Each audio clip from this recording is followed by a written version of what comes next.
So after a long famine, eventually manna descended from heaven, and here we are, Pat. Here we Here are. we We have starved our constituents for long enough. are. Yeah, And well, a guy contacted me and he said, "Are you all right? Are you okay? I haven't heard from you in a long time." yeah. I got one of those as well. That we have we stopped doing them? And I said, no. Well, I think this guy was more concerned I might have fallen over and broke my head or something. Yeah, I think there's Um, more and more technical issues this last week. Aye, it is. The world of technology is a world of hell and heaven, and most of the Yeah, time it's hell, and then occasionally you get a breakthrough and it's heaven.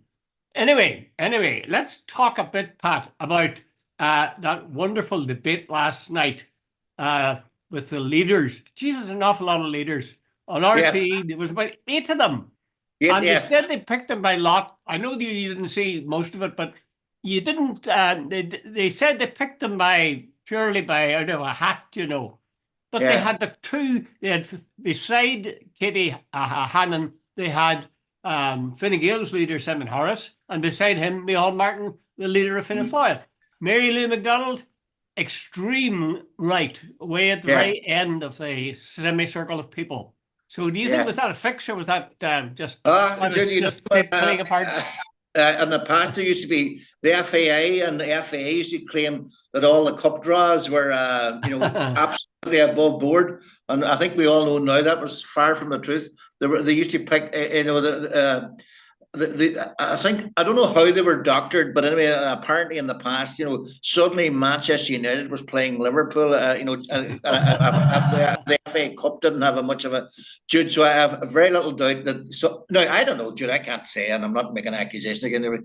But having said it, Jude, I didn't see much of it last night at all. But the other side of the story, I've seen those leaders there in the past, and there's more heat than light.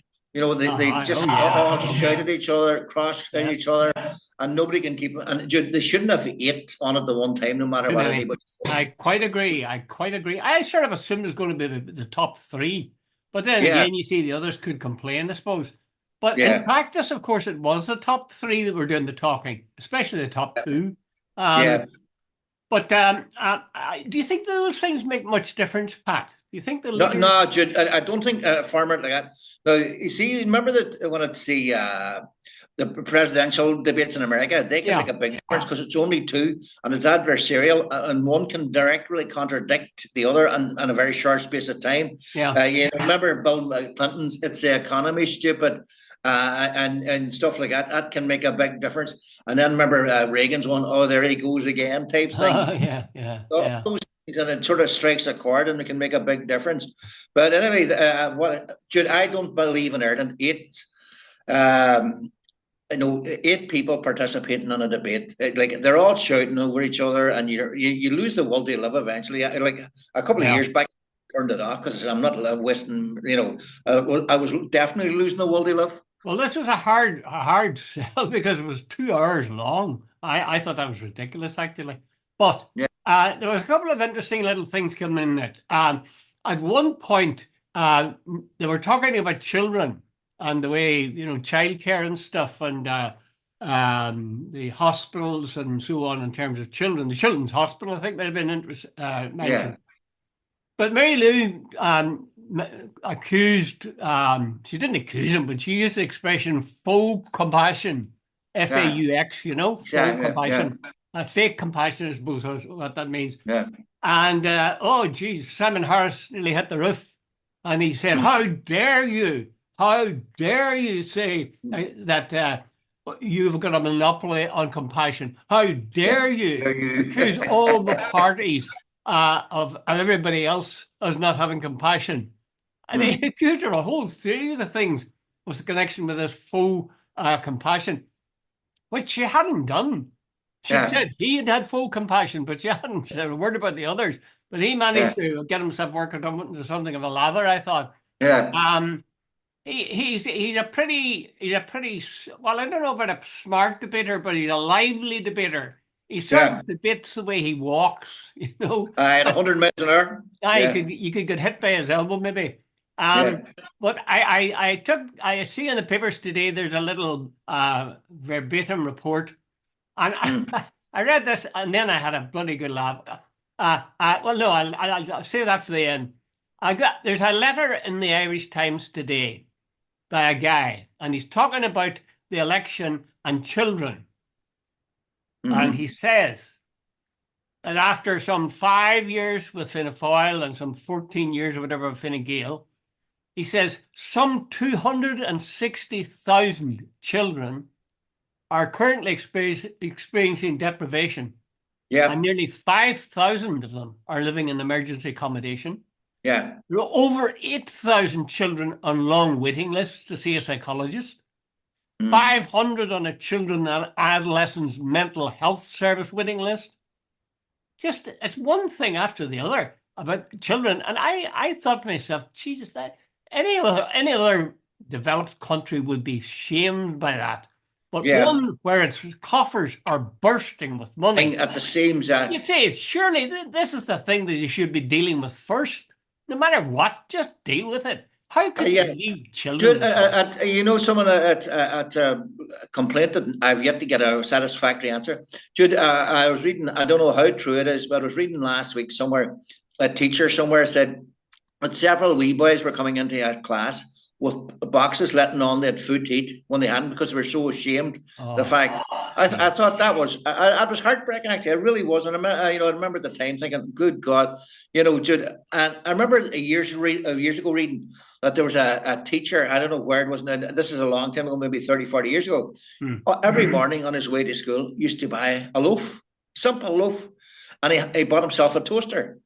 And before class each morning, he used to find an excuse to say, right, everybody come on up and have a slice of toast, because he knew some kids had no breakfast. Jude, that's the sort of thing.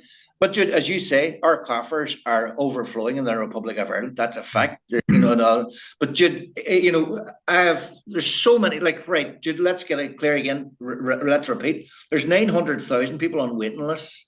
There's God knows how many. If you're living in certain parts of the Republic, like for instance Donegal, if you have cancer, if you get heart treatments or heart problems, if you have eye problems, there's not a hope in hell of being treated in Donegal. You have to go to Galway or Dublin. That's right. There's Sligo, yeah. Sligo. And you sort of go, wait a minute. We have somewhere. They're talking about what is the 65 billion coffers by the time of, I think it's 2029 or something. Oh yes, as you say, it's going to build. It'll keep building. Okay, the only explanation I've ever got that held a slight bit of truth, and it came from a very odd source, was Simon. What do you call him, Donnelly? Simon Donnelly, Stephen Donnelly. Stephen Donnelly, sorry, I knew that was the wrong name. Stephen Donnelly, the health minister. He said, look, why am I getting it in the neck now he says, something that should have been done 15 years ago. He says, I can't magic up a hospital. And then, of course, he came out with the one. He says, right, as well as that, our population has grown about 5% in this last 5-6 years. And he says, we're overrun. And he says, who would have predicted COVID? Because when building all stopped, who would have predicted the war in Ukraine? And who would have picked up the sort of the surge of asylum seekers? Jude, but at the same time, we have, I'm going to finish up on this. Could someone explain to me how we have built a hospital in Dublin, the Children's Hospital, that is going to cost somewhere in the region of 2.7 billion quid? I think it's somewhere in the top 20 most expensive business and buildings in world history. How does that work? It's sort of outrageous. At the end of the session last night with the leaders, each of the leaders got to have a sort of a sum up of their policies and their statement. So I read a quotation of some of the things that Simon Harris said. Now, keep in mind these things, the figures I was giving you and you were giving me about the children who are really suffering. I think there's something uniquely sad about children being the victims of this bloody state. But Harris said, you told me childcare is a problem. He said he'd only been Taoiseach for 7 months. You told me childcare was a problem. That's why I will build more places and cap monthly costs. You told me children's disability services are not what they need to be. That's why we will cut waiting lists and expand services. You told me cost of living is worrying you. That's at that point, Pat, I stopped taking it down. I just couldn't believe it. He Jude, you has know some been in that Plymouth that's jail for the insulting. last how long? Jude, that's insulting people's intelligence. He's the leader of Fine Gael. They've been in government since as of 2011. We will do this. We will do that. Jude, there. Remember quite recently there was a couple of kids on what do you call it? Scoliosis. Yeah. Jude, one girl in this last year, I remember, I think it was might have been the Late Late Show or something, doesn't matter. Her bones nearly coming out her back, and apparently she's in total pain. And they seemingly can't get her any sort of treatment. So this crap that we will bring waiting lists down. Jude, if you're in government for 13 years and you haven't done it now, why should anybody believe you at this stage? But by the way, Jude, just to extend this a wee bit, if you read the Irish Independent, the Irish Times, which I do fairly regularly, you would swear that we're the greatest nation on earth and all the rest of it, and that there's no problems and so on. And those terrible sinners and left wingers and Labour Party and people before profit are trying to drag the nation down and so on. And I keep making the same point. There are two Irelands. There are those who are well off and those who are not well off. And God help if you're on the second. But the Irish Times and the Irish Independent, and to an extent RT, are saying because we have got coffers overflowing, that everybody's in a great state of wonderful utopia. In fact, it's not something to boast about. They should be lamenting it. Yeah, I mean, absolutely. I know the natural reaction is to say, "Oh, great, we've done very well." But I mean, if you've done well and you've left bunches of people, children, waiting lists, people in pain, as you've said, I thought that kind of thing is absurd. Absolutely absurd. Jude, by the way, I'm going to digress again. Last week, I thought to myself, "Hey, this is a big digression, but it's got a point to it." I decided I'd watch Twitter on the run up to the presidential elections in America. Mm-hmm. And Jude, you're not the biggest fan of Twitter or social media, but I would have been fairly, not Twitter, but various. Anyway, let's stick to the point. Twitter. See, the last 2 weeks, it was just nonstop pro-Trump, pro-Trump, pro-Trump, pro-Israel, pro-Israel, pro-Israel, all the rest of it. And I thought, Elon Musk has donated 100 million to the Trump campaign. He is a person of Jewish background, and whatever in Israel. So, and if anybody tries to tell me he hasn't doctored the news feed on Twitter to help Trump and Israel, I'm saying you're taking a risk, or you're talking bullshit. Anyway, I thought, I'm not doing this anymore. So my youngest son is a bit of a techie, one of these tech guys. And he says, Dad, there's an alternative called Blue Sky. Yes. And Blue Sky. I joined it the other day. I joined it as well. But I've left Twitter. But here's the funny thing. I was reading today. Blue Sky is up to 19 million as we speak. It's growing 1 million a day. People are deserting Twitter but what I'm talking about really is this. See the Irish Times and the Irish Independent and RT. I think a lot of the media and the Republic of Ireland are not serving the people well. It's serving the ruling classes, the nice elite, the people who've got the big pensions and the nice jobs. It's serving them. But what about wee Mrs. Doherty, who's living up a lane, and maybe our child in the morning, is going to school hungry? Jude, I remember being at a conference about 5-7 years ago, and one of the people saying that a third of the children in certain areas of Dublin go to school without a breakfast, and that's a fact. Not they have tracked it now, and I presume the same holds true in other less affluent areas of Galway and Cork and Limerick, even maybe Letterkenny, for all I know. Yeah, it's sort of shocking. Incidentally, there were two other items I want to mention with regard to that debate. It's just some ambitions that parties have. The Greens say that they want a citizens' assembly on the complexities of a 4-day work week. Do you think is that worth having? Yeah, Jude. I was watching a program about Iceland the other day. Iceland has gone for a 4-day week. Yeah, they're big into their time off in Iceland. Actually, Jude, productivity's gone up apparently in Iceland. Well, I've heard of that kind of thing happening in other countries. I think actually, on the face of it, I know there's people that say, for God's sake, we've more to worry us than that. I think that's a very important thing. For a start, it'll have implications for people's families and the extent to which to see them. It also has implications in terms of the atmosphere, because they wouldn't be driving to work every day. I just think the whole thing's very good, and there's a lot to be said for the Greens. I'm amazed actually the Greens aren't more popular than they are, or they haven't got more seats. Now, Yeah. the other ambition that was expressed, or one of their ambitions, was Sinn Féin are proposing an anti-corruption commission for public spending. I think, is that worthwhile? Jude, you know something? I think that should be in place, whether it's Sinn Féin, Fianna Fáil, Fine Gael. Look, Jude, there's a bicycle shed that costs, what was it, 360 or 700,000 or something. Mm-hmm. There's major question marks about some other buildings. There was a building redone somewhere recently. It cost something like, what was it, $1.5 million or something? And all very, Jude, whoever is looking after the public purse isn't doing a very good job. Jude, is there a project anywhere in Ireland that comes in on budget and the agreed price? Well, I think that's probably true of a lot of places, but it's very striking in particular with regard to the south of Ireland. Let's cross the border very briefly. I see where you may be not aware of it, but Gordon Lyons apparently has apologised to the Alliance Party's Kate Nicholl, who's an MLA.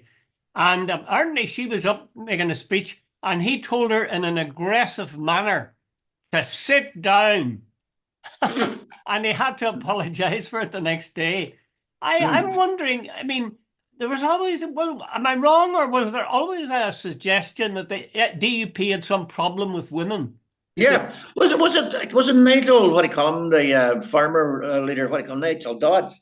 Was it he who said to someone to sit down and stop chatting one other time? Remember, there was quite, and remember the Women's Coalition during the yes, I remember there was somebody in the DUP was absolutely, I was almost misogynistic, and was done in public, but I don't, Jude, I would need to look it up, but it was actually done. I remember they told him to sit down, and it was done on this, like, you're women, what do you do? You know what you're talking about. Now, Jude, I didn't come across that one, but the whole thing, Jude, I think the DUP is a party that was based on macho leadership. Ian Paisley wasn't exactly, behind the door. Neither was Peter Robinson and Nigel Dodds and all that. Gregory Campbell, Sammy Wilson. You can keep on going. They're all very, in your face. Yeah, and quite a few of them are rural.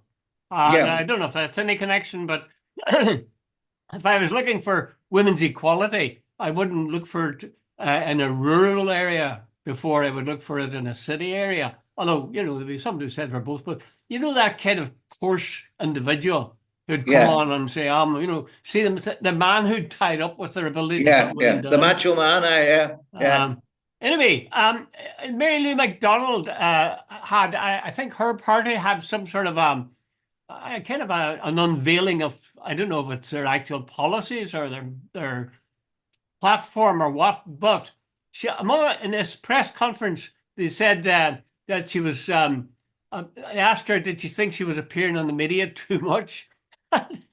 She said, well, that's a funny question coming from a guy at a press conference. But they also said, and they also made a note, or this report makes a note, that she and Sinn Féin are going to have a look at, they're thinking of having a look at Rte'S coverage of the Middle East. Because she thinks that the national broadcaster should be the premier trusted source of information, but she's not sure that's the case with Rte and the Middle East.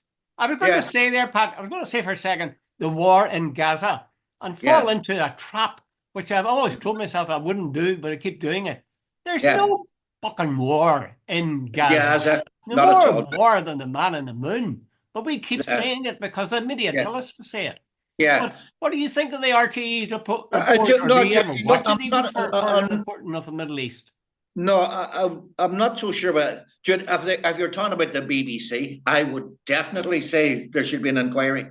The BBC's coverage is disgraceful. The only person I can see that I have any respect for is Jeremy Bowen, because he goes out of his way to actually be very balanced but very fair. In other words, he's given the Palestinian side. But some of this, the language being used in the editorial, this both sides. like there's only one side dying. Like I think one soldier maybe has been killed this week, and there's from Israel one. There every day in Lebanon there's 10 or 15. There's 10 or 15 in Gaza.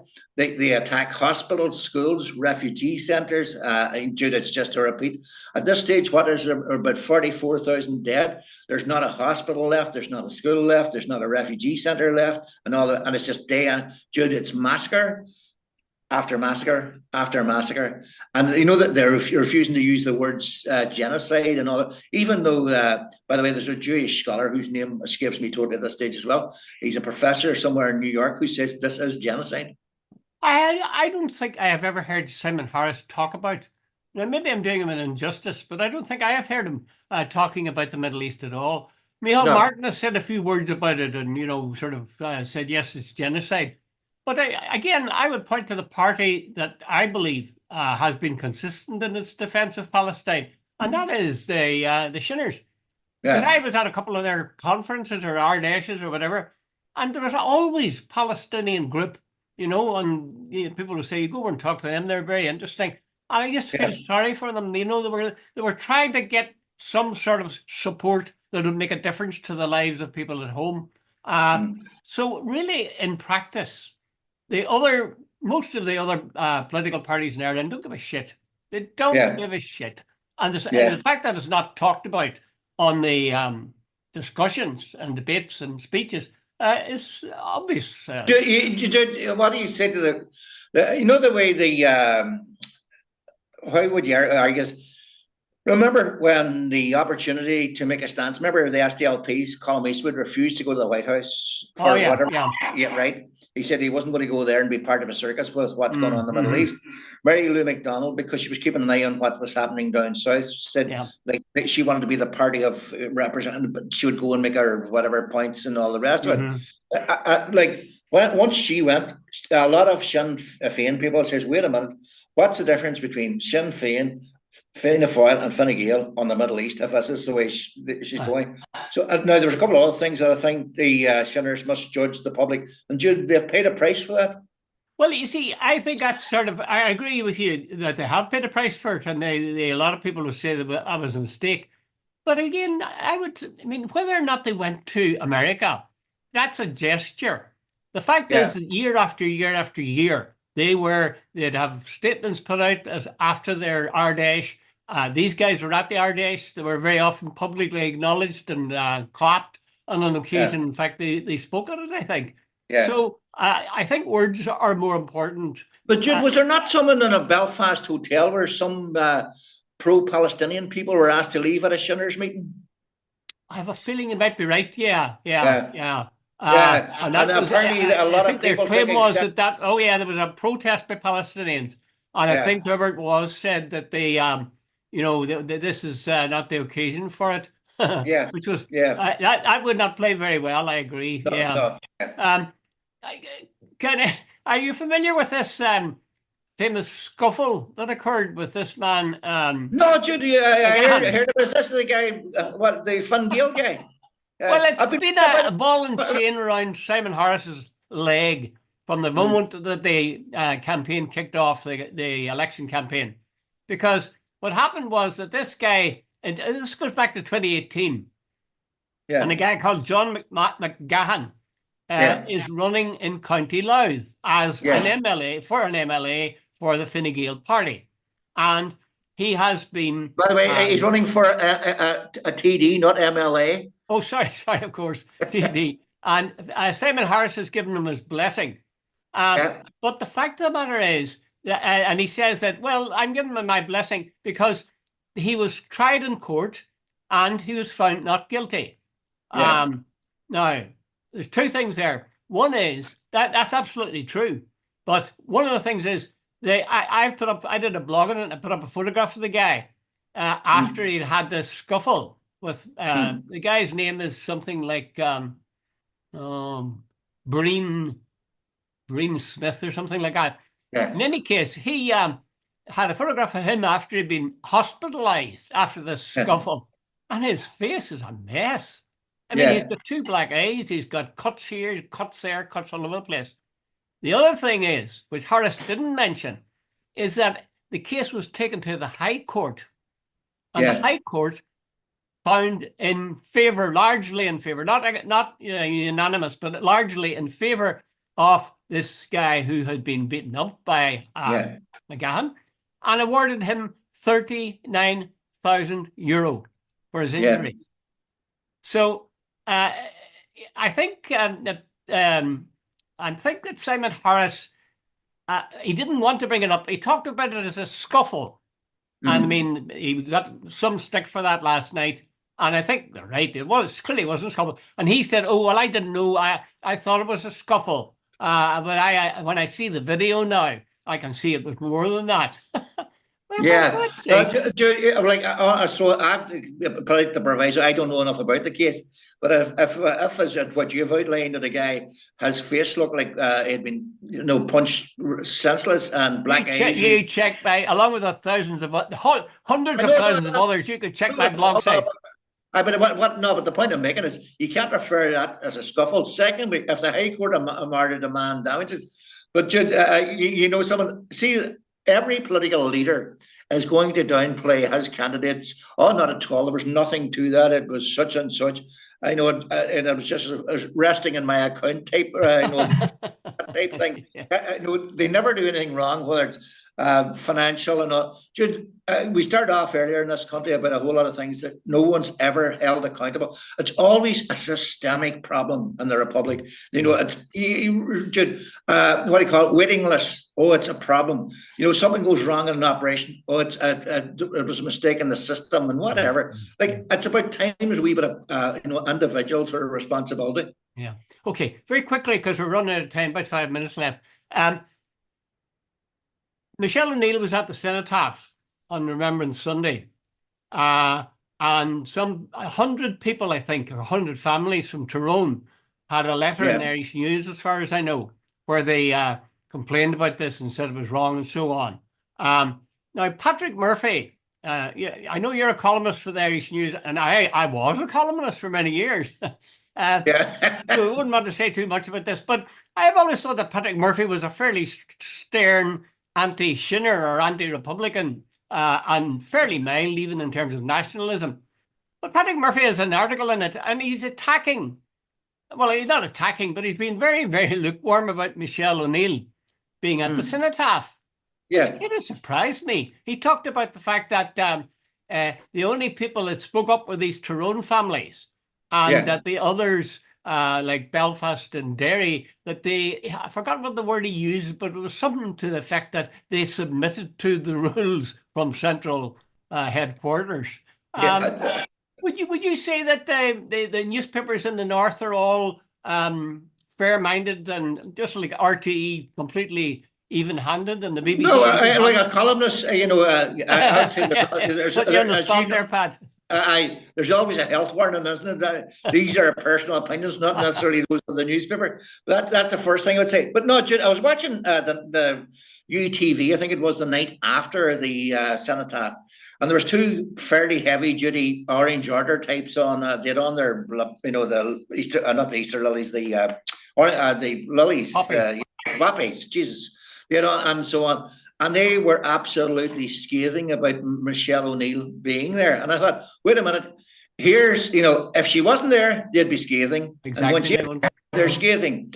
And by the way, Jude, if we all stay on the carousel of our own little places and nobody reaches out, we're going nowhere fast. Now, I can see funny, I thought it would be the people in the Republican areas would have the problem with Michelle O'Neill going to the Cenotaph. It seems the opposite way around. These are Republican families, I think, in Tyrone. There was a lot of apps. Well, I wouldn't even go so far as to say it. I was near enough hatred of her from the unionists for going to it. How dare she show up and all that sort of stuff. In Northern Ireland, in the north, if you want to stay in your wee silo, that's the safest place to be. Very good, Pat. That's exactly the way I would read it. My initial instinct was to say, "Oh, for God's sake, going there," and I have objections to Cenotaph Sunday and the poppy. But I think as a politician, she did the right thing. She said, "I'm the first minister for all," and she showed it. One last thing. Are you familiar with podcasts? Not apart from ours now. Are Apart you from familiar ours, with the Free State podcast, the audio only, Joe Brawley's? I'm aware of it. Yeah, Well, they did one with Mary Lou McDonald. In fact, they did two, part one and part two, and I listened to both. I yeah, really, really found them very, very interesting. They're a bit like ourselves, Pat. They wander off the topic for a bit, or they'll talk about something else. But I thought it'd give an opportunity for certainly for Mary Lou to be interviewed in a totally different manner from the way she'd be yeah, interviewed in other circumstances. Now, the other guy who's on, Joe Brawley's fairly Republican, but the guy that was on with him, his mate, his sparring partner, is very mild, a black rock guy, and he wouldn't be. In fact, he would have been anti-national. He is an anti-nationalist, he says, because nationalism is too much of a burden and leads to bad yeah, stuff. And Joe was arguing the case for Ireland and so on. But again, I just thought that the format was so good and it was so yeah. interesting. Apparently, they've invited any other party leaders to come in and have an interview with them on the podcast. And I wish to God they would, because I felt that I knew about Mary Lou McDonald in a better way, and you're more wet. She was more like an ordinary person talking, Yeah. So, do you listen to podcasts at all, Pat, besides this wonderful Not a one? lot, Jude, other than ourselves, which I think is absolutely brilliant. I don't, You think yeah. I'm certain it's brilliant. But No, I Jude, just, honestly, Pat, I suggest listen to Free State. It's called Free yeah, State. And tell me what you think maybe at some yeah. stage. No, Okay. Jude, funny, I got an email from a guy in Germany today. Today. He says Uh, he listens. Hello, Lawrence. I hope you're listening to this one. He says he listens regularly to myself and yourself. No, Jude, my son's listened to a lot of podcasts. okay. Well, we're nearly out of time, Pat. Okay. Yeah. So will we see you on Friday or will you be otherwise See you on occupied? Friday, Jude. See you on Friday. Great Everything's stuff. over. Thanks a lot, Pat. All the best, Okay. Jude. Good Okay. luck. Bye. Bye. Hasta la vista.